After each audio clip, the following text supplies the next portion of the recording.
আমার বাসায় মাঝে মধ্যেই এমন কিছু মেহমান চলে আসে, খুব আনএক্সপেক্টেড। এরকম এই পাখিটাও চলে আসছে। আমি বারান্দার মধ্যে দাঁড়ায় আছি, হঠাৎ করে দেখি একটা পাখি থেকে এসে এখানে রেস্ট নিচ্ছে। প্রথমে ভাবছি হয়তো রেস্ট নিতে আসছে তারপর চলে যাবে, বাট অনেকক্ষণ থাকার পরেও দেখলাম যে পাখিটা যাচ্ছে না এবং তাকে খুব ক্লান্ত মনে হচ্ছিল। মানে খুব অন্যরকম লাগতেছিল, মনে হচ্ছে সে আমার কাছে হেল্প চাচ্ছে। পরে আমার বাসার একজনকে দিয়ে এই পাখিটা ধরাইলাম। ধরানোর পরে যেটা দেখতেছি যে আসলে পাখিটা অনেক ক্লান্ত এবং অসুস্থ মনে হচ্ছে।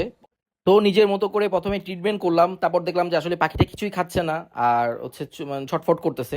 পরে চিন্তা করলাম আমাদের এলাকাতেই একটা ছেলে খুব অনেকগুলো পাখি পালে, তো ওর কাছে নিয়ে যাই, ও তো এই ব্যাপারে আইডিয়া আছে বা এটা কার পাখি ও হয়তো বলতে পারবে। তো এখন ওর কাছে যাচ্ছি, ওর একটা দোকান আছে ওইখানেই যাব। আর এই পাখিটা ওকে দেখাবো যে আসলে এটা কি পাখি, আমি আসলে নামও জানি না। এবং ওর কাছে ওর দোকানে নিয়ে গেলে কিছু একটা আইডিয়া পাবো। এই যে এটা ওর কাছে নিয়ে আসছি। এখন এটা নাকি